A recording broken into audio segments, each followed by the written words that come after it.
Hello students, कैसे हैं आप सब। आई होप आप बहुत बढ़िया होंगे। हम चैप्टर नंबर 3 पढ़ रहे थे। हमने सारी चीज़ें देख ली, रिफॉर्म्स हमको देखने थे, हमने एग्रीकल्चर के रिफॉर्म्स देख लिए, हमने इंडस्ट्री के रिफॉर्म्स देख लिए। अब लास्ट चीज़ हमारी बची है trade. So let's start and in this chapter let's wind up chapter number 3 और फटाफट इस चैप्टर को कंप्लीट करते हैं। तो आइए स्टार्ट करते हैं trade strategies for import substitution. Import substitution मतलब क्या, वर्ड से ही पता चल रहा है। जो चीजें मैं इंपोर्ट करती हूं उस चीज को मैं सब्सटीट्यूट कर लूं। सब्सटीट्यूट कैसे करूं कि जो चीजें मैं इंपोर्ट करती हूं उसको इंपोर्ट ना करके यहीं पर डोमेस्टिकली प्रोड्यूस कर लूं, ताकि मुझे इंपोर्ट ना करना पड़े। तो मैंने डोमेस्टिकली प्रोड्यूस कर लिया, उस चीज से वो सब्सटीट्यूट हो गया, right. It is also known as inward looking strategy. बहुत बच्चों को नहीं पता होता है, ये एमसीक्यूज में बहुत इंपॉर्टेंट है, right. Protection to the domestic industry through import restrictions. देखिए अब अचानक से तो ऐसे इंपोर्ट खत्म नहीं कर सकते, कुछ रिस्ट्रिक्शंस ही लगाने पड़ेंगे। तो दो तरह के रिस्ट्रिक्शंस होते हैं, या तो मैं टैरिफ्स लगा सकती हूँ। टैरिफ्स मतलब क्या, सिंपल है, जो इंपोर्ट करते टाइम टैक्स लगता है उसको टैरिफ बोलते हैं। और कोटाज दूसरा होता है कि मैंने फिक्स कर दिया भाई इतने टन ही व्हीट आ सकता है, इसके अलावा व्हीट इंपोर्ट नहीं हो सकता। I am giving just an example, right. तो एक कोटा फिक्स कर देना कि इससे ज्यादा आपका इंपोर्ट हो ही नहीं सकता। ओके तो इंपोर्ट रिस्ट्रिक्शंस करके मैं इंपोर्ट रिस्ट्रिक्शंस लगा दूंगी तो अपने आप डोमेस्टिकली मुझे प्रोड्यूस करना पड़ेगा उस चीज को। Okay so domestic production of those goods which we import from rest of the world, वही चीज इंग्लिश में लिखी हुई है। से foreign exchange by restricting the volume of imports. अब मैं इंपोर्ट्स कम कर दूंगी। फॉरेन एक्सचेंज मतलब क्या कि आज मैं इंपोर्ट करूंगी तो मुझे पेमेंट करनी पड़ेगी। आज मैं यूएस से कर रही हूँ तो मुझे डॉलर में ही पेमेंट करनी पड़ेगी ना, वो रुपीस तो एक्सेप्ट करेंगे नहीं। तो मेरे पास जो डॉलर्स हैं ऑलरेडी, तो मैं उसको इंपोर्ट का पेमेंट करने के लिए क्यों वेस्ट करूं, जब वही चीज मैं डोमेस्टिकली प्रोड्यूस कर सकती हूँ तो, राइट। फॉरेन एक्सचेंज है, ऑलरेडी कमी है उस चीज की, तो उस जगह लगाओ ना जहां पर मुझे बहुत नीड हो। ऐसी चीजों के इंपोर्ट में लगाऊं जैसे कैपिटल गुड्स, जो कि मुझे पता है मैं इंडिया में उतना ज्यादा अच्छे से प्रोड्यूस नहीं कर सकती। ऐसी चीजें इंपोर्ट करूं ना जिससे कि मेरा इंफ्रास्ट्रक्चरल बेस बने। आज मैं कंज्यूमर गुड्स भी इंपोर्ट करने लग जाऊंगी तो मेरा फॉरेन एक्सचेंज जो ऑलरेडी बड़ा कम है वो यूज होने लग जाएगा। फिर वो यूज होने लग जाएगा तो फिर मैं तो खाली जेब हो जाऊंगी, जिससे मेरा तो बड़ा लॉस हो जाएगा, राइट। क्लियर है। Economize use of foreign exchange, import substitution rather than maximize the generation of foreign exchange। अब मैंने एक चीज आपको बोली कि आप इंपोर्ट जो कर रहे हो उसको सब्सटीट्यूट करके डोमेस्टिकली प्रोड्यूस कर लो, तो इंपोर्ट को रोको। कुछ बच्चे ये भी तो सोच सकते थे ना कि मैम फॉरेन एक्सचेंज ही तो बढ़ाना है, मुद्दा तो फॉरेन एक्सचेंज बढ़ाने का है ना, हम एक्सपोर्ट प्रमोशन कर लेते हैं। एक्सपोर्ट प्रमोशन मतलब क्या, एक्सपोर्ट को बढ़ा लेते हैं। इंपोर्ट भी चलने दो, एक्सपोर्ट भी चलने दो। लेकिन बच्चे आप एक बात समझिए, जब एक्सपोर्ट इंपोर्ट बहुत ज्यादा चलेगा तो कंपटीशन भी उतना ज्यादा होगा। क्या हमारी कंट्री इस स्टेज पर बैठी है कि हम इंटरनेशनली compete कर पाए, जहां पर हम लेबर ओरिएंटेड हैं और वो कैपिटल इंटेंसिव हैं। तो क्या तुम कभी ह्यूमंस को, उनके एफर्ट्स को मशीन से कंपेयर कर पाओगे?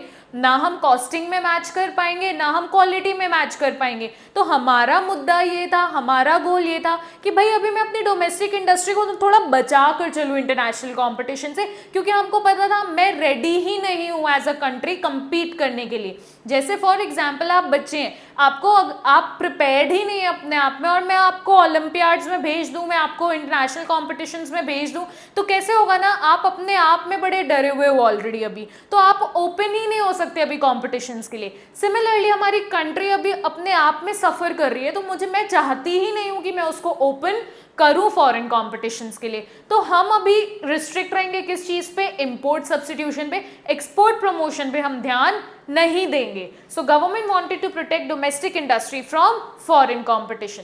क्लियर है आपको? चलिए इसके फीचर्स देखते हैं, और ये टॉपिक भी जो है वो डेंजर टॉपिक है, एग्जाम में आएगा ही आएगा, गारंटी है। स्टैम्प पेपर पे लिख लीजिए। Okay let's move forward with the salient features of growth strategy 1950 से 1990 के बीच में। देखिए अभी तक जितना हमने पढ़ा है ना उसका सम अप ही है, कोई बहुत डरने वाला, कोई बहुत डिफरेंट टॉपिक नहीं है। सबसे पहले पब्लिक एंटरप्राइजेस ने सेंट्रल रोल प्ले किया। हमने फर्स्ट टॉपिक आपको याद है पढ़ा था कि क्यों पब्लिक या स्टेट ने बीच में इंटरफेयर किया, राइट, उसका पॉइंटर है। दूसरा, प्राइवेट एंटरप्राइजेस को सेकेंडरी रोल ही प्ले करना था अंडर परमिट लाइसेंस राज। परमिट लाइसेंस राज भी हम पढ़ चुके हैं कि उनको अगर कोई भी इंडस्ट्री डेवलप करनी है तो उनको लाइसेंस लेना पड़ेगा फ्रॉम द गवर्नमेंट। इवन अगर उनको अपनी इंडस्ट्री को एक्सपैंड भी करना है तो भी उनको लाइसेंस अटेन करना ही पड़ेगा, तो उसको हम परमिट लाइसेंस राज बोलते हैं। फोकस ऑन इंपोर्ट सब्स्टिट्यूशन अभी हमने देखा। Domestic industry to be protected from foreign competition, दो ही तरीके से, हैवी ड्यूटी लगा दो इंपोर्ट्स में, मतलब टैरिफ्स लगा दो। दूसरा, इंपोर्ट कोटास फिक्स कर दो।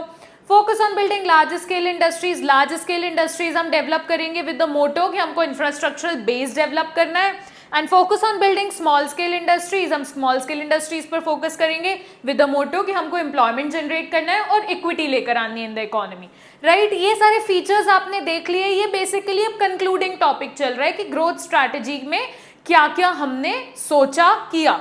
अब देखते हैं भाई इसके फायदे क्या हुए, नुकसान क्या हुए। Let's see the good and the bad impacts of the growth strategy between 1950 and 1990।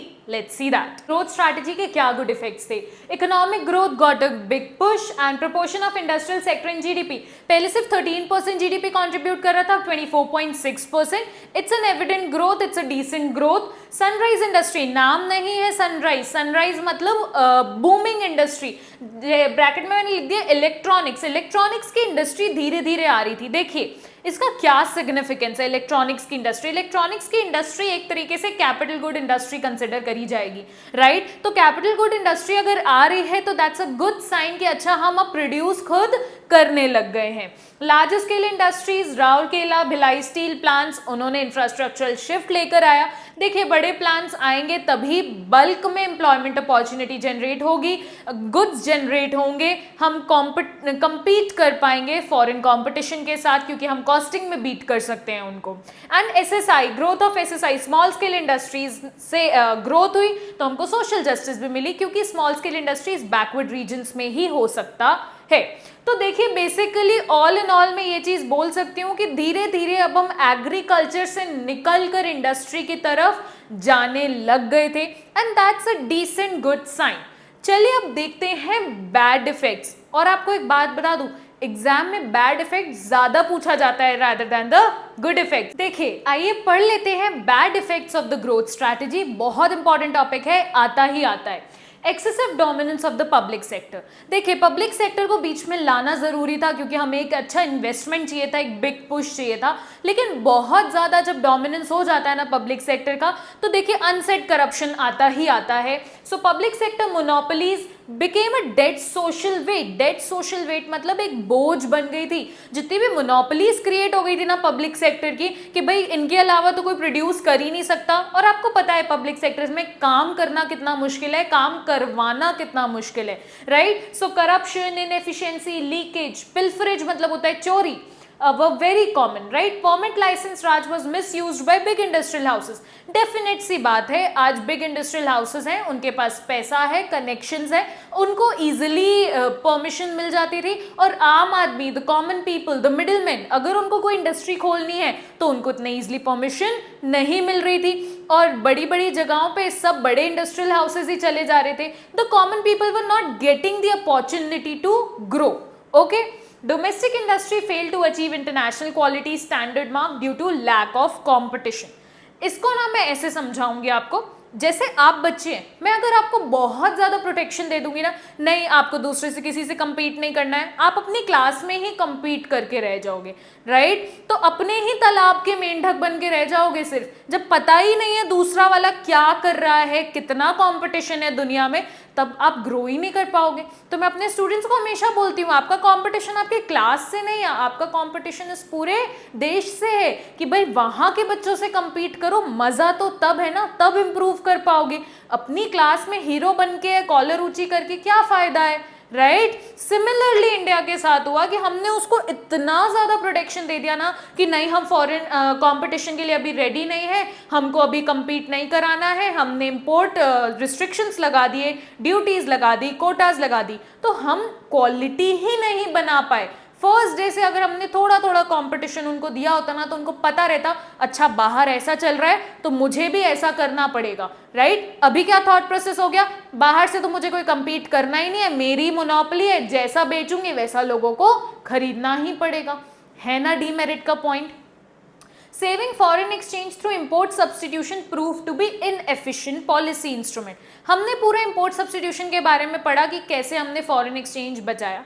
अब मुझे एक बात बताइए आप, मैं आपके यहाँ से import नहीं करूँगी तो क्या आप मेरे यहाँ से import करेंगे क्या? हमेशा इट्स हाथ दे हाथ ले वाला चीज़ होती है, राइट। तो क्या हुआ, हमने import नहीं किया, उन्होंने भी import नहीं किया, उनका import हमारा export, राइट तो हमारे फॉरेन रिजर्व्स जो थे वो श्रिंक होना स्टार्ट हो गए, इतने ज़्यादा श्रिंक हो गए कि हमको अपने गोल्ड रिजर्व्स वर्ल्ड बैंक के पास रखने पड़े कि भाई रिजर्व्स लो, हमको पैसा दो ताकि हम बाहर बोरो कर पाएँ या बाहर हम अपनी चुका पाएँ, अपना पेमेंट क्लियर कर पाएँ, राइट। इतने ज़्यादा इनएफिशिएंट ये पॉलिसी इंस्ट्रूमेंट थी, ये किसी को अंदाज़ा नहीं था। डेफिनेटली जब आप पॉलिसी लगाते हैं तब आपको इतना नहीं पता चलता, थोड़े साल बाद जब वो पॉलिसी रिएक्ट करती है तो आपको पता चलता है कि भाई ये तो गलत हो गया, मुझे तो कुछ और करना था।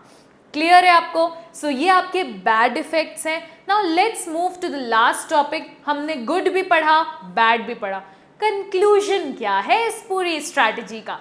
Let's see that. Conclusion simple है, जो हमने पढ़ा है उसको बस पॉइंटर्स में कन्वर्ट कर दिया है। आपकी बुक में बहुत बड़ा दिया था, मैंने उसको सिर्फ शॉर्ट नोट्स में कन्वर्ट कर दिया है। आप इन पॉइंटर्स को थोड़ा बस डिटेल कर दीजिएगा and that will be more than sufficient.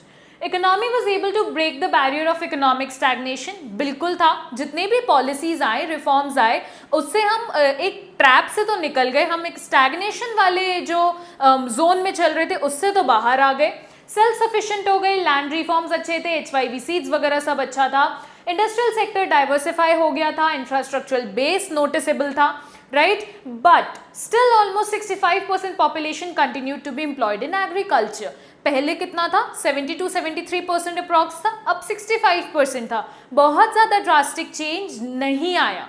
Reason behind that, growth in industrial and service sector was not sufficient to absorb the surplus। हमारा इंडस्ट्रियल और जितना भी सर्विस सेक्टर का ग्रोथ होना चाहिए वो उतना एविडेंट नहीं था कि वो जो एक्स्ट्रा लेबर थी उसको एब्जॉर्ब कर पाए अपने पास।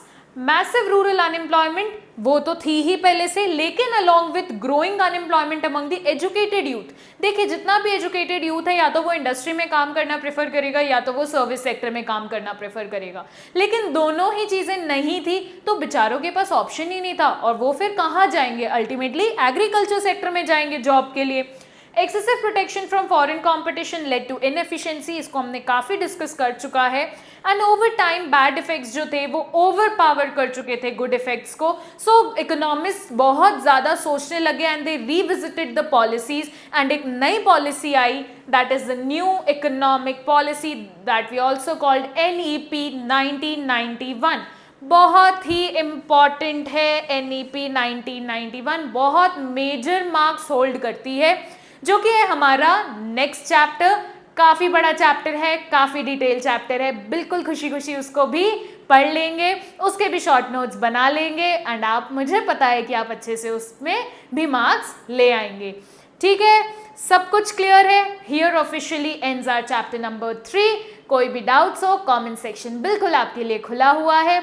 माई email ID is also there, my number is also there, कहीं पर भी आप मुझे अप्रोच कर सकते हैं। Till then subscribe to my YouTube channel, please थोड़ा प्यार दिखाइए ताकि हम और अच्छे वीडियोस आप तक लेकर आ पाएँ। And don't forget to press the bell icon so that you can get notified. मिलेंगे जल्दी नेक्स्ट वीडियो के साथ। Tata, bye bye.